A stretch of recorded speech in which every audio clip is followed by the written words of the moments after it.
Okay, so here we are. I'm going to go ahead and wait for the Facebook to load. It's giving me a loading sign. We are starting at 12:30 today to talk about the difference between all or nothing mindset and power and flexibility. And I want to let you guys off the hook and say it's okay to be all or nothing, but we need to take some of the edge off and the negativity that surrounded. Hey, Elizabeth. That surrounds us when we think about an all or nothing mentality. It has a lot of negative connotation to it, and there is room for us to be able to set non negotiable goals, to have boundaries in our life, and to show up for our health and well being. So, if going to 0 to 60 is like you, where you feel like it puts you on a cycle of I'm either doing all the things or I'm doing none of the things, this live is for you. I'm going to show you how you can stop the stop and go cycle of this mindset that gets in the way of sustainable change. It certainly did for me for a very long time, and I'll share with you a little bit of my vulnerability surrounding 0 to 60, all or nothing. So I'm going to invite you in this live to stop saying that you're all or nothing and start saying, I am powerful and flexible. So this is a mindset shift that we're going to step into today. And the two can mean the same thing, but they yield different results. So we're going to go ahead and make sure that the all or nothing mindset doesn't stand in your way anymore when you're trying to adopt a healthy, whole body, whole person lifestyle. The shift of all or nothing into power and flexibility has helped me and so many of my clients. So stick around. Go ahead and say hi if you're here. I see Penny's here. Who else is here in the live on Facebook? I see Elizabeth is here. Go ahead and just shoot me a little hello. Give me a little wave. Hello. Awesome. So the thing about the all or nothing is that we actually teach ourselves that we are all or nothing people. And I taught myself that over years that I was an all or nothing person. The thing is that we're not born that way. We're actually born into curiosity, awe, learning from our experiences and especially our mistakes. But over time, we're told you better give it your all, don't fail, and to follow the rules, right? Hi, Michelle. To give it your all, or else it won't be worthwhile. If you don't give it your all, then you shouldn't do anything at all. And then failure has been taught to us to mean that we should just stop and quit. It has become somewhat of a protective mechanism, right? We say, oh, well, I'm an all or nothing person. And we can say that so that we can protect the perception of erratic behavior, of gaining a lot of weight or losing a lot of weight, or to protect ourselves from the feelings of failure. So there's an explanation for the way that we are, or the body that we have, or the life that we're living. Like, oh, I'm just an all or nothing person. You know me. This is how I am. Give me all the food or give me none of it. Give me a marathon or I'm not running at all, right? Give me a bottle of wine or I'm just not going to drink anything. And maybe it's not our intention to go all in like that, but that's what ends up happening because we are all or nothing people. When we adopt the mindset and tell other people that we're all or nothing, we use it as leverage and then we use it as our excuse. That's just the way that I am. We're allowing this story of all or nothing, that proclamation, to take our power away from us. Then we give ourselves permission to do nothing or to binge or to spend all the money or to eat all of the things because that's just the way that we are. And then we hope it'll be different next time. Then we label ourselves as messed up or all or nothing people.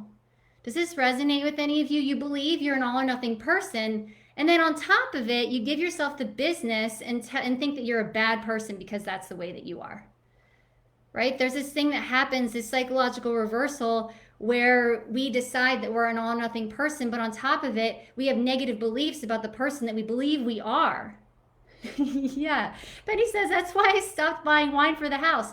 Me too. We don't have alcohol in our house. We will have it out because it's just too difficult to control it. And what Penny's doing there is amazing, is setting a non-negotiable, right? And so we say, oh, that's all or nothing. But you know what? I think that's really smart, right? Isn't it really smart to not allow things in your house that are going to derail you? That doesn't make you all or nothing. That makes you brilliant. I'm not going to have that around because I know that I'm going to go too far with it.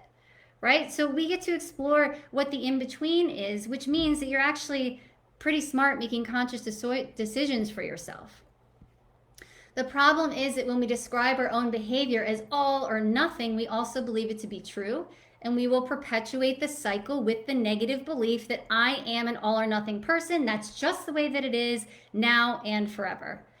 But the truth is, we're always playing with what's possible in our life. So it's natural for us to push the boundary of going all in to see what's over there, to see what's at the top of the mountain, to see how much we can consume, to see what that's like. Because without seeing what's possible, we don't know what's not possible.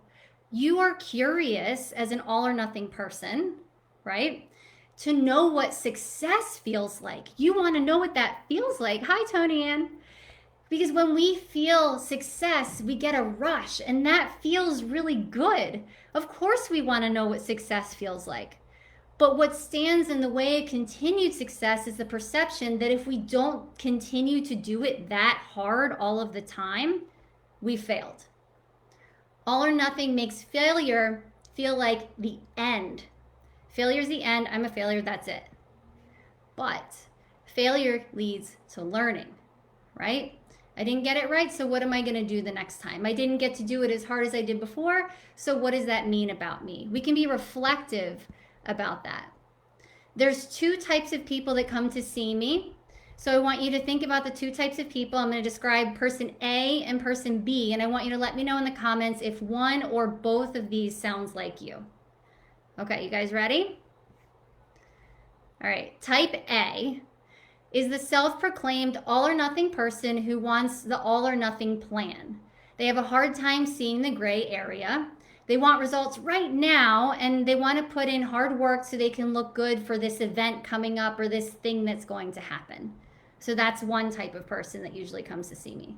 The other type of person, type B, is a self-proclaimed all or nothing person also who's afraid that because they are that way, they will never find success. They believe that they are all or nothing, 0 to 60, and therefore whatever they do feels like it's their all, and they will inevitably fail because that is the type of person that they are. So are you type A or type B? Let me know in the comments. Type A is, it's just that you want the result right now, so you're willing to give it all, and you see the result, and that's where you want to be. Or are you B, where you believe that you'll fail anyway because you're an all or nothing person? So maybe you're a combination of those. Let me know in the comments if you're type A. Okay, I have one type B. How about the rest of you guys? Are you type A or type B? Do you identify yourself as all or nothing and then therefore you kind of set yourself up for failure? Or are you the other type of person who you just want the results right now? Okay, you see a type A, type B, two type A's, one type B. Yeah, so there's usually two types of people that identify themselves that way, the type A and type B. What a little bit of A and a bit more B. Okay, so maybe there's a little bit of both of these in some of you. So the thing is that both of these women, both of these types have something in common about their goal. Does anyone want to take a guess at what that is? They both have something in common. So one is they want the results now. The other one believes that they'll fail because that's just who they are. Does anyone want to take a guess? And there's something in common about the goal that they set out for themselves.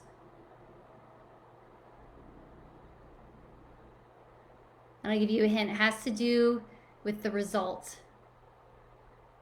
What are they looking for? Anybody? Take a guess? I don't know how long the delay is, so somebody might be typing. I don't want to jump in and give you the answer. All right, I'll give you 10 seconds. 5 seconds. Fast results. Okay, you're close. All right, so Penny, you're really close. Fast results is one of them, but the point is that they both see the result as the reward. They see the result as the reward. They see that the end result, that the goal is the reward, and where they aren't looking is the journey. They're most often focusing on their bodies and a goal weight instead of the improvement of their lives step by step overall as a journey. The reward is the journey, is the finding out. The reward is the failure. The reward is all of the work that you're putting into it and the things that you learn about yourself along the way. So what we need to do is shift from seeing the result as the reward, but look at the journey as the reward instead. They're most focusing on their bodies instead of their lives overall. And in your life overall, you can assess the energy of your creative mind, your openness, curiosity, and your leadership. You can instead assess the energy of relationship with your spouse, with your kids, with your friends, with your coworkers. What happens when I make sustainable change in these other parts of my life? And then finally, the energy of your healthy body, what gives you a calm digestive belly, and the energy to exercise daily. Those things are the things that when you bring an awareness to in the journey that are going to help you feel better overall. And that's not all or nothing, right? The journey to change of sustainable weight loss as it pertains to whole body, whole person health is acknowledging that the journey is about more than the picture in your head, the number on the scale, or the picture of yourself on your wedding day or when you're in college. You are learning about who you are, what you want, and what world you want to create for your unique body, and what works for your unique body and what doesn't. You get to learn what is non-negotiable because it takes too much energy from your body and your mind. So when we say all or nothing, we start thinking about like, well, I can't make any non-negotiable goals because that means I'm an all or nothing person, right? You're defining again, you're making yourself something. But the thing is that when we say all or nothing, we suddenly feel like it's bad or negative to set standards or boundaries for ourselves. So I'm not going to eat soy ever because I have severe gastrointolerance to it. That's non-negotiable. I'm just not going to do it. So I go to restaurants, I show up, does this have soy? Do you have soybean oil? I'm not going to eat it. If I let myself have a little bit, that's not me being kind to myself, right? That's also not me. Maybe it sounds like all or nothing, but I'm being pretty smart. Like Penny's not bringing wine into the house. That's smart. I'm not going to eat something that's going to derail me. I'm not going to eat a bag of M&Ms because it makes me feel like crap. That doesn't make me all or nothing. That just makes me smart and in touch with my body. So we have to stop labeling all or nothing or setting boundaries and non-negotiables as all or nothing because it's that negative connotation. There's a loud truck coming up my driveway, sorry. This makes me powerful because I know better, and where flexibility comes in, like to buying other things, is that I'm not going to eat that whole bag of M&Ms, but maybe I'm going to buy this little bar of dark chocolate because it's delicious, and maybe I'll feel a little off from it, but hey, at least it's not the whole bag of M&Ms. That's where the flexibility comes in. Power in choice and non-negotiables and boundaries for things that don't make me feel good, flexibility with the things that might make me feel better. It's okay for things to be non-negotiable. That's not all or nothing. It's experimentation and decisiveness for a journey that you can appreciate to health. In fact, there's danger in not acknowledging that some things are just non-negotiable. If I always strive for moderation, I'd still be thinking that I could drink moderately, but I know I can't. I'm not really interested in exploring alcohol as moderation for me, my unique body, because that derailed me from my health goals for decades. Every single time. It's just not worth it to me. That doesn't make me all or nothing. That makes me pretty darn reasonable and smart, right? That makes me powerful. Hi, Pat Magdal. So we need to stop believing that all or nothing is bad, redefine it as powerful and flexible, and own our power in boundaries and non-negotiables. You guys probably know something that derails you every single time from your health goals. That doesn't make you an all or nothing person. That makes you keenly aware of what your kryptonite is and gives you an option, choices, in including it in your life or not. You get to choose. That's your power. If you want to be more powerful, what do you need to evaluate, assess, and possibly just say goodbye to? It can be as socially complex as alcohol, but it can also be as simple as your phone after 8 p.m., right? If you're getting shit sleep, you might need to evaluate your relationship with screens right before bed. It could be non-negotiable. And sometimes You may miss the mark and then, watch TV too late or have another glass of wine at night or whatever. Sometimes that happens. This is where flexibility comes into play again. If you're giving it your all, setting boundaries and non-negotiable goals is power. So flexibility is what? That's the learning, the growth, the opportunity. It's the kindness with yourself when your full goal isn't realized. It's the mistakes, and that mistakes are just that, and that you can learn from them and try again. And there's an analogy I want to share with you that I tell my clients when they go through my program with me, and it's called the target analogy. You have an intention, right? You're holding the bow and arrow, and you're aiming at the bullseye. If you hit it, you feel like you nailed it. You're like, whoa, that was amazing. It feels like you, right? It feels like you nailed it, and it was just right, and you're proud. And that feels good. You hit the bullseye. Now, if you aim and you don't hit it, this is where flexibility comes in. You're going to aim at it again, right? You're not going to give up because you want that feeling again. You want to know what it feels like to hit the bullseye. You're going to do it again and again and again.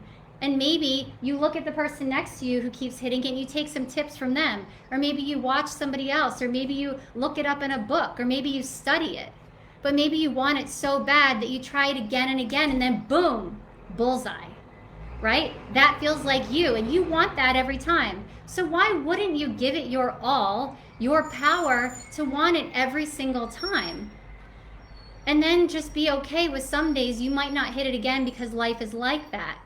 You can stop and remember, okay, I didn't hit the bullseye. All right, so how did I hold my arm? How did I aim it? How did I breathe? How did I breathe so that I could hit the bullseye so I can meet my mark? Where did I relax, right? It's not always about like going and getting. Where do I need to relax to make this happen? Where do I need to put my focus and energy so I can hit that bullseye again? Of course you're going to reach for that. You want that dopamine release, right? The person who is only interested in hitting the bullseye and only sees the bullseye and isn't interested in the journey, how to set it up, how to breathe, how to relax, how to be the best person they can be, how to make mistakes and to learn from them, will keep making the same mistakes over and over again. Do you guys see the difference? All or nothing leads us to judge our failures. It leads us to believing we're not allowed to have boundaries, standards, or non-negotiables. Power and flexibility helps us learn from our mistakes. It leads us to believing that healthy boundaries, standards, and non-negotiables are actually important milestones in our journey to becoming the best version of ourselves.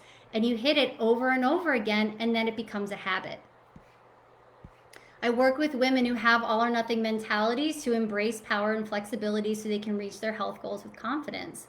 So if any of this sounds like you and you haven't worked with me, the number one thing you honestly can do right now is send me a message and book an empowerment call to get out of the all or nothing and into power and flexibility. So all you have to do is just message me and tell me that you're ready to have a conversation. I've opened my calendar for the next 7 days to coach women through their limiting beliefs around all or nothing. This call is not free. It is not free. But if you're ready to invest in your health, I have one spot left in my group program in the energetic eating method. And if you are the right fit, I'm going to offer the spot to you and we can apply the cost of the coaching call with me to the program. If not, you get a full 1 hour coaching call with me because I'm opening up my calendar to you this week, and you'll have that anyway. And then you can apply everything you learned from that call to your life immediately as it relates to all or nothing. Okay? So I'm so happy to see you guys here. Thank you for joining me on the live. The replay will be on my Instagram page, but also in the energetic way to weight loss and whole body health. So if you're not there, then please join, and it'll be there for the next week. And DM me if you want to book a coaching call. Thank you for coming.